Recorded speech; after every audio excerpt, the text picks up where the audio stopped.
gobierno suspenderán el fuego el 1 de octubre. Las reacciones de los sectores políticos. Argumentos a favor y en contra de que el partido de las FARC se llame igual al grupo guerrillero.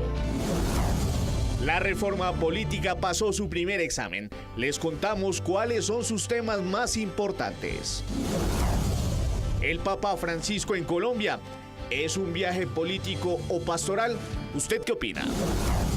¿Por qué no fue aprobada la ley de jubileo con motivo del viaje del Papa Francisco?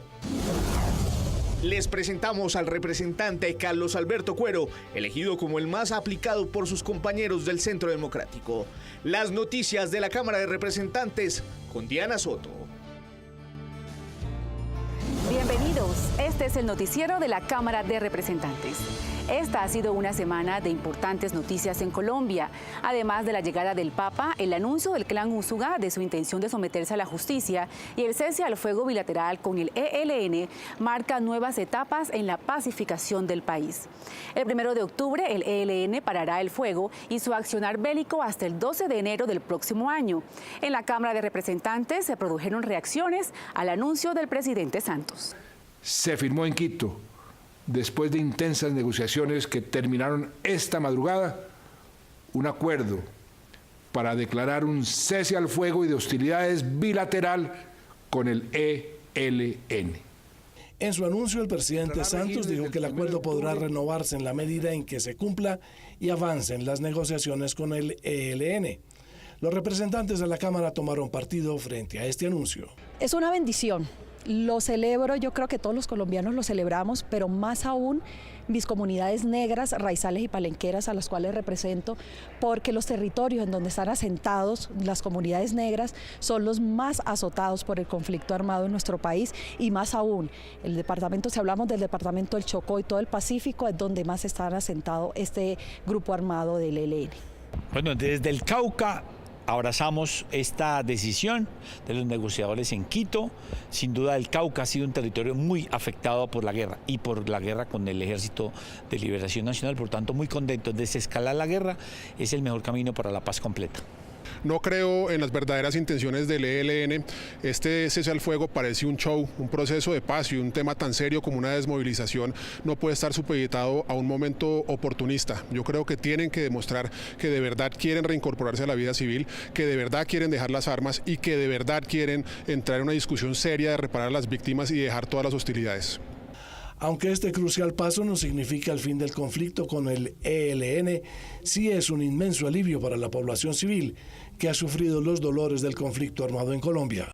El gran tema de debate político esta semana ha sido la decisión de las FARC de mantener su nombre de guerra como nombre del partido político que acaban de fundar. A continuación veremos algunas reacciones, pero primero la explicación de los exguerrilleros de por qué se inclinaron por mantener el nombre que los identificó como movimiento armado. Creo que ese vínculo pasado-presente es muy importante para una organización que está haciendo un tránsito tan difícil como las FARC, una organización que está haciendo un tránsito de hacer política con armas a hacer política sin armas. Ese simbolismo y esa memoria pues es muy importante para los excombatientes, y mantener esa historia viva fue clave para ellos en la construcción de su nuevo partido. Muchos estrategas políticos consideran riesgoso que en vísperas de una contienda electoral un partido tenga el nombre de un movimiento que fue ampliamente rechazado por la población.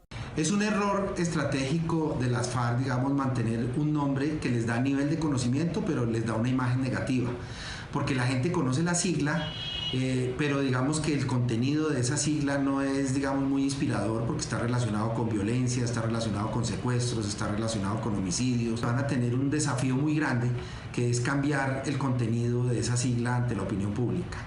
En la Cámara hay diferentes posiciones. Aquí el hecho político más relevante, más importante, es que ese nombre, FARC, va a dejar de estar en el concierto de la guerra en nuestro país, una guerra que tantísimo daño le ha hecho a Colombia, y va a migrar, que era la pretensión de este proceso de paz, de esa vida en la guerra a esta vida en la política. A mí me parece que es un desacierto para ellos, pero un acierto para los que hemos estado en contra de ese movimiento y en contra de esas negociaciones entre Santos y las FARC. ¿Por qué? Porque le recordarán a todos los colombianos 50 años de secuestros, extorsiones, homicidios, narcotráfico. Finalmente, quien dará luz verde al nombre del partido de las FARC será el Consejo Nacional Electoral, el cual en su momento tuvo reparos sobre el logotipo propuesto por el Centro Democrático que contenía la fotografía de su líder Álvaro Uribe. Se requirieron 9 arduas sesiones de trabajo para que la Comisión Primera de la Cámara aprobara en primer debate la reforma política y electoral presentada por el gobierno. Veamos algunos de sus temas más importantes. Dentro de los cambios más significativos de esta reforma se encuentra la creación de la Comisión de Aforados, tema que tomó mayor importancia tras los últimos escándalos presentados en las altas cortes. Este Tribunal de Justicia para los Aforados Constitucionales es el que se va a encargar de investigar y de juzgar no solamente a los magistrados de las altas cortes del país, sino a los altos funcionarios del Estado colombiano, a excepción del presidente de la República. Otros cambios hacen referencia a la creación y regulación de nuevos partidos políticos y su financiación. Se ha garantizado el 0.5 por mil del total del presupuesto de la nación va a ser destinado a la financiación de los partidos políticos. Asimismo se financian las campañas. Hay una novedad y es que las campañas a las corporaciones públicas van a tener anticipos como tiene hoy en día la campaña de presidente de la República. Aunque el Centro Democrático tuvo reparo frente a la reforma política y propuso archivar cada uno de sus artículos, al final estuvo de acuerdo con algunas de las modificaciones realizadas. Muchas de las cosas que se habían planteado allí se habían planteado ya en la reforma al equilibrio de poderes y había sido el gobierno nacional el encargado de negarlas. Para resaltar las listas cerradas a partir del 22, porque por la irresponsabilidad del gobierno no hay tiempo para aplicarlas desde el 18. A la reforma le quedan aún un debate en plenaria de la Cámara y 2 más en Comisión Primera y Plenaria del Senado de la República para poder finalizar su trámite en el Congreso. La situación política de Venezuela no deja de afectar a Colombia. Muy preocupados quedaron los representantes de la Comisión Segunda de la Cámara luego de su visita esta semana a la ciudad de Maicao, en La Guajira. El municipio vive en una constante incertidumbre porque las cosas en el país vecino tienden a agravarse. En el recuerdo quedó la época en que Maicao era la ciudad más comercial de la costa atlántica. Sus locales ahora permanecen vacíos y los pocos empleados aburridos esperan clientes que no llegarán. Me ha bajado las ventas más de un 50%. ¿A raíz de qué? De que, por ejemplo, los venezolanos ingresan con esos precios tan económicos. Queremos que el gobierno nos ayude a fomentar otro tipo de empleo donde podemos subsistir, porque ya el comercio no es una opción. La volátil situación política de Venezuela condiciona la vida económica de la región de frontera y en el mediano plazo se advierte que la situación podría tender a empeorar. Esta situación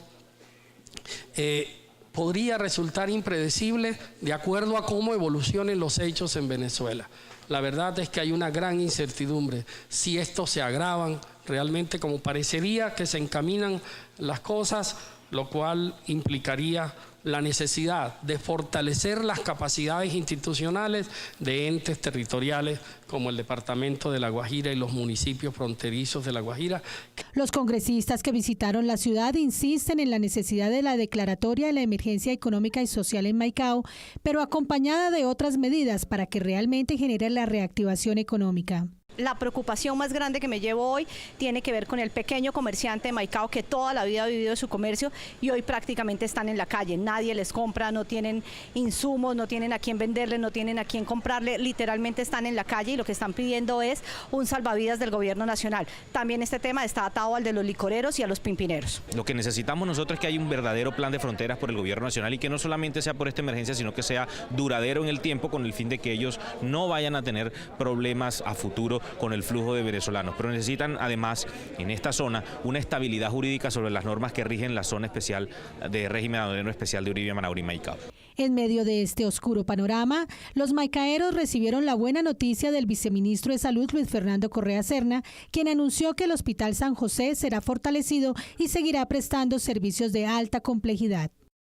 Un grupo de congresistas de 21 países, integrantes del Frente Parlamentario contra el Hambre, se reunieron en Bogotá para hablar sobre la agricultura familiar y su importancia en la lucha contra la malnutrición y la pobreza. Integrantes del Frente Parlamentario de Latinoamérica reaccionaron frente a las tareas a cumplir en busca de calmar uno de los mayores problemas de la humanidad, el hambre. Es cierto que Colombia puede ser uno de los 7 países que alimenta el mundo en las décadas venideras, pero para eso tenemos que fortalecer la producción de alimento, y la mejor manera para hacerlo de una manera ambientalmente sostenible y socialmente responsable es a través del fortalecimiento de la agricultura familiar y la economía campesina, que avanza hacia la democratización de la tierra, que permite mejores prácticas agrícolas, mayor redistribución de la riqueza y se encamina en la idea de generar a través del campo y a través de una serie de estrategias pues asociadas a circuitos cortos de comercialización y a dinámicas de otra índole como las compras públicas, de generar una herramienta que permita superar el hambre en nuestro país. En realidad nosotros somos los que ponemos los proyectos de ley, entonces nos hemos enfocado a los proyectos de impacto, ¿verdad? Que incluso han sido como un formato, cada país construye su contenido, efectivamente porque las circunstancias no son iguales, pero cada uno ha ido considerando cuáles son los proyectos de ley. En el caso de nosotros, el más importante es el de la Ley Marco para el Derecho a la Alimentación. El representante Nilton Córdoba centró su exposición en el control social y la transparencia que debe existir frente a las compras públicas y la agricultura familiar. Resaltó que en el Chocó y en otros lugares con territorios colectivos étnicos, los consejos comunitarios y cabildos indígenas pueden ejercer de manera eficaz esta función, contribuyendo a la calidad de vida de sus comunidades. Y también las organizaciones indígenas a través de sus resguardos o cabildos, donde ellos pueden hacer parte de la mesa donde se realizan este tipo de actividades y finalmente a partir de allí involucrarlos y hacerle control social a las compras públicas, a la agricultura familiar. La tarea de cerca de 400 congresistas que integran el Frente Parlamentario será evitar la intermediación en la provisión de alimentos que hace aún más crítica la situación del hambre en Latinoamérica. Han pasado 31 años desde la última visita de un papa a Colombia. Hoy tenemos en el país al primer pontífice suramericano y el primero en visitar el país luego de la Constitución del 91, que consagró a Colombia como un estado laico. La verdad es que el país de hoy es muy diferente al que conoció Juan Pablo II. Veamos cómo eran las circunstancias en el 86 y cómo son ahora. La preocupación más grande del país cuando el Papa Juan Pablo II vino a Colombia en 1986 era el dolor por la tragedia de Armero, que dejó más de 20.000 muertos, y el asalto sangriento al Palacio de Justicia por el M-19. Hoy el Papa Francisco llega en tiempos de paz, con un mensaje claro además de la fe, darle el espaldarazo definitivo al proceso con las FARC. Juan Pablo II vino con un mensaje de reconciliación, el último día en Barranquilla lo hizo. Eso tuvo un efecto práctico posteriormente en las negociaciones con el M-19 y mayor participación política. Francisco no es discreto, él abiertamente ha apoyado el proceso de reconciliación, es más, viene a impulsar a que los sectores de la Iglesia Católica apoyen los acuerdos. El Papa Francisco sabe que el acuerdo de paz entre el gobierno y las FARC enfrenta la crítica de la oposición y de ciertos sectores de la opinión pública. Por eso su labor pastoral pretende que el país entienda que no hay otro camino que el perdón. Creo que Francisco es un poco más consciente de su labor y ve la dificultad de nuestro país que está polarizado. Entonces viene su mensaje de unidad en torno a la paz y la reconciliación. El cese al fuego pactado entre el ELN y el gobierno puede considerarse también como un logro anticipado de la visita de Francisco. El ambiente preparatorio de su visita creó un clima favorable para la conclusión del acuerdo. En estos momentos, en el diálogo con el ELN, la Iglesia Católica tiene un papel fundamental, debido a que el ELN tiene una inspiración cristiana. Camilo Torres, Domingo Laín, el cura Pérez. Tiene una presencia mayor la Iglesia en estos momentos. No hay dudas de que la visita del Papa Francisco tendrá efectos políticos inmediatos sobre el futuro de la paz en Colombia, pero los colombianos esperan que contribuya también a concientizarnos sobre dos temas que preocupan: la lucha contra la corrupción y la crisis de la justicia. La visita del Papa Francisco no ha estado ausente de polémica. Algunos dicen que tiene un objetivo político, mientras otros alegan que se trata de una visita pastoral. Las opiniones están divididas. Preguntamos a ciudadanos de la calle si la ven como la visita de un jefe de Estado o de un líder apostólico. Yo considero que la visita del Papa a nuestro país en este momento es como más que todo política. Pues, ¿quiénes se encargan del recibimiento del Papa? Pues más que todos los políticos.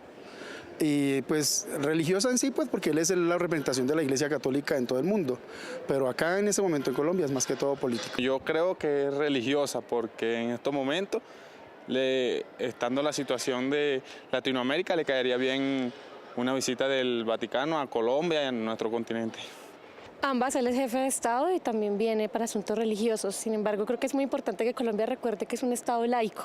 No, la idea es que no lo vayan a mezclar con la política porque eso sería el colmo. Indudablemente es religiosa, porque los colombianos necesitamos de paz y es un espaldarazo a la paz que por fin se logra después de 50 años. Desafortunadamente, algunos personajes políticos de nuestro país quieren volverla o politicalizarla. Pues por la parte religiosa es por la fe de los colombianos que somos católicos, la mayoría, y política es por la paz de Colombia. Más que religioso es para los feligreses, la alegría para los feligreses, pero en sí para mí es más un ámbito político. Política porque de no religiosa no, pues a mí generalmente no tiene ningún beneficio para las personas. La misma pregunta la trasladamos a los corredores del Capitolio y esto nos respondieron algunos representantes. Estamos muy contentos con la venida del Papa Francisco, es una bendición para los colombianos, para todos los católicos, es una bendición para nuestro pueblo y sí, también es un tema político. Y yo considero que esa presencia santificada de nuestro Santo Padre para que nos visite y nos dé esa bendición, nos va a llenar de mucho regocijo, de mucho gozo y yo sé que va a ser una bendición muy grande para nosotros. Lo importante es que que es una ciudadanía en su mayoría católica y aunque quien no lo sea, pues lo recibamos con cariño porque es un líder mundial que trae un mensaje que le llega a todo el mundo, a los católicos, a los no católicos, un mensaje de cuidado del medio ambiente, un mensaje de paz, un mensaje de unidad y un mensaje de bondad. También hablamos con representantes no practicantes o creyentes de una religión diferente a la católica. ¿Con qué ojos ven la visita del pontífice argentino? La estadía del Papa Francisco en Colombia significa una verdadera fiesta para los católicos. Sin embargo, para quienes no son practicantes o profesan otras religiones, es un motivo también de festejo. Los que no somos cristianos o somos agnósticos o no tenemos una religión definida, pues también vemos con buenos ojos la visita del Papa en este momento, sobre todo por el mensaje que va a traer. Ya el Papa pues va haciendo milagros en Colombia frente a el tema de aclimatar una paz completa. Nosotros siempre hemos insistido que no es solamente un acuerdo con las FARC, sino que también hay que hacer un acuerdo con el ELN. Como representante de las comunidades indígenas, Germán Carlos Sama expresó que la figura del Papa Francisco es una invitación para que los colombianos se unan sin distinción de color, raza e ideología política. Las comunidades indígenas hemos sufrido el conflicto de mayor manera, desplazamientos, mutilados, es allá en los resguardos donde se ha vivido con intensidad la guerra y la visita del Papa precisamente se hace con el objetivo de fortalecer el proceso de paz de manera importante. Finalmente, y pese a que se declara no creyente, el representante Germán Navas Talero desaprueba a quienes critican la visita del Sumo Pontífice por los gastos que esta ocasiona. Es una visita de un estado a otro estado, una persona que tiene buena voluntad y que ha demostrado que quiere la paz. Cosas en las cuales se han tirado más plata que en la visita del Papa y los he visto muy tranquilos.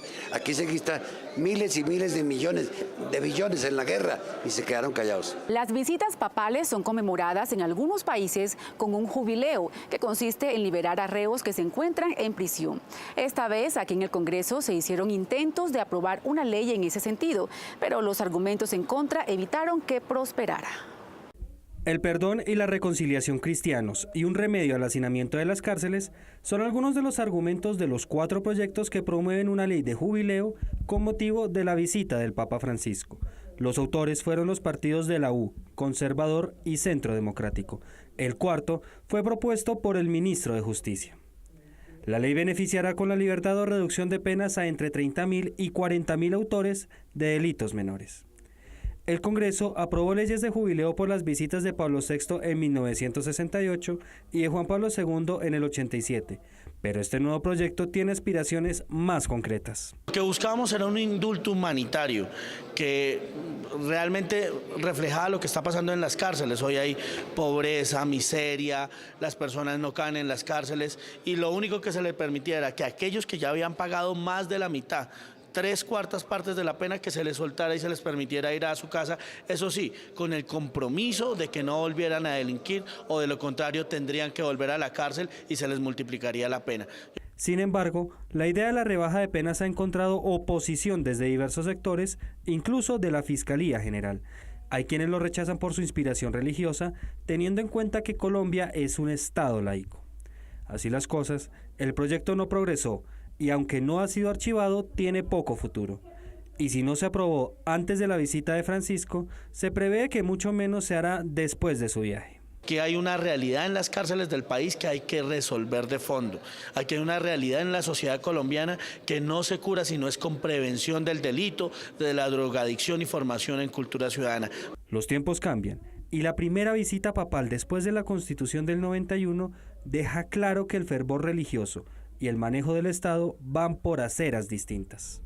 La visita del Papa es también el tema de nuestra Zona Digital. Bienvenidos a Zona Digital. Una de las críticas de diversos sectores a la visita del Papa a Colombia es el costo que representa para el país. Se calcula que el viaje de Francisco significará un gasto de 40.000 millones de pesos. Frente a esta suma impresionante, hay quienes aseguran que el país tendrá retribuciones económicas por ese evento. En medio de la polémica, preguntamos para qué sirve a Colombia la visita del Papa. @SuárezG1971. Para que el circo de Juanma extienda sus funciones y siga gastando recursos en la farsa paz. Llévenlo a Mocoa, Tumaco, Chocó o Buenaventura. @JuanSalgal. Para que las alcaldías locales muestren gestión y tapen los huecos de las rutas aledañas a la caravana papal. Que venga más seguido. Los representantes a la Cámara también se unieron vía Twitter a las voces de esperanza sobre la visita del Papa Francisco. @YadHosniJ. La venida del Papa le sirva al país para que dejemos el odio y la violencia para construir la paz. @MiguelBarretoC.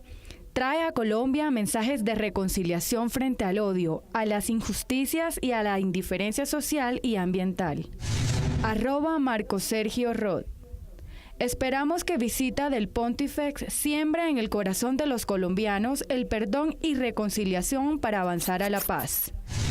Recuerde seguirnos y enviarnos sus comentarios a nuestras redes sociales, Facebook, Instagram, Twitter como @Cámara Colombia. También puede visitar nuestra página web www.cámara.gov.co. Hasta pronto.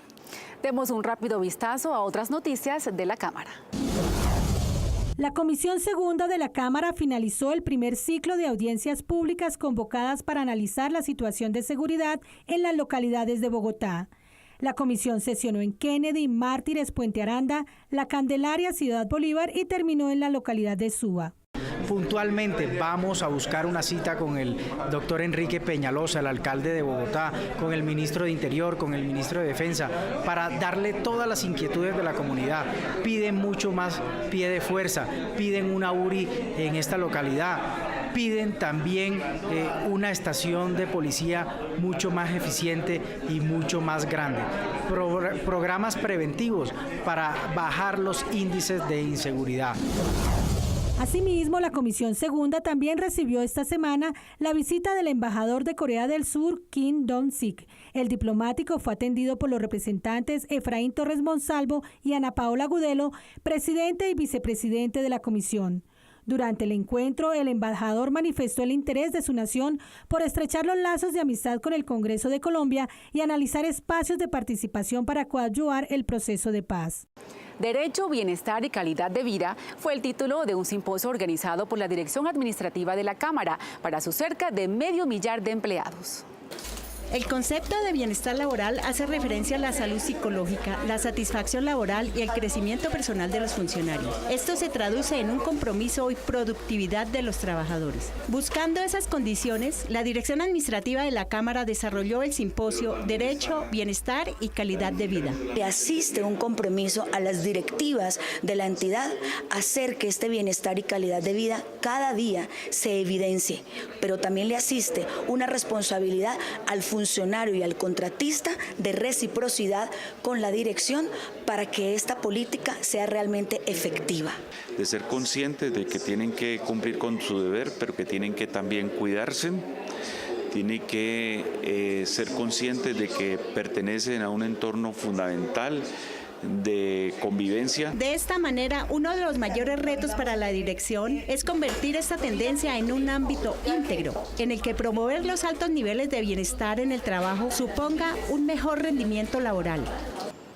Cerramos con una historia amable. La bancada del Centro Democrático decidió hacer una votación para escoger el representante ejemplar por su puntualidad, compromiso y productividad legislativa. El ganador fue Carlos Alberto Cuero, representante del Valle del Cauca, un hombre de 45 años que se ha hecho literalmente a puro pulso. Más de 180 intervenciones, puntualidad y disciplina en las sesiones fueron los motivos para que sus compañeros de bancada Centro Democrático lo eligieran como el más juicioso en su labor legislativa. No sabía que tenía tantas, me las contaron y me manifestaron que era algo gratificante que un hombre que viene de clase popular llegue al Congreso de la República, sea muy juicioso, sea muy líder y que tenga tantas intervenciones en 3 años. Es merecedor hoy que tenga el voto de confianza de todos nosotros como el hombre más puntual y que siga así y que siga cada día más puntual de lo que es. Lo ha caracterizado ese liderazgo desde muy joven, siendo becado durante su proceso académico como bachiller, fue docente y líder en su comunidad. Allí fui presidente de la Junta de Acción Comunal en el año 98 al año 2002 y el problema más grave del barrio era la inseguridad, las violaciones, los homicidios. Cojamos lo más difícil, que era hablar con las pandillas y decirles, bueno, hagamos un proceso de paz interno. Sin embargo, durante su trayectoria ha tenido momentos que le han marcado su vida. La experiencia de estar con los muchachos fue muy buena, pero una que me marcó en lo personal, cuando una bala de un joven de alto riesgo sale y le impacta en la cabeza a mi hijo mayor de 9 años. Cuando llegué a los 2 días a mi casa, me esperaban 10 jóvenes pandilleros fuertemente armados y me decían, profesor Cuero, díganos a quién hay que matar por esa vuelta. Ellos no aceptaban que fue un accidente, decían que les diera la orden para ir a asesinar al que hay que matar porque tocaron a mi hijo. Entonces, muchachos, fue un accidente y como accidente se queda y ahí paró todo y mi hijo se recuperó y ahora ya tiene 25 años y está muy bien, gracias a Dios. Es consciente que este reconocimiento lo motiva a seguir trabajando por proyectos sociales y educativos. Hasta aquí el noticiero de la Cámara de Representantes. En una semana regresamos con las noticias del momento. Hasta entonces.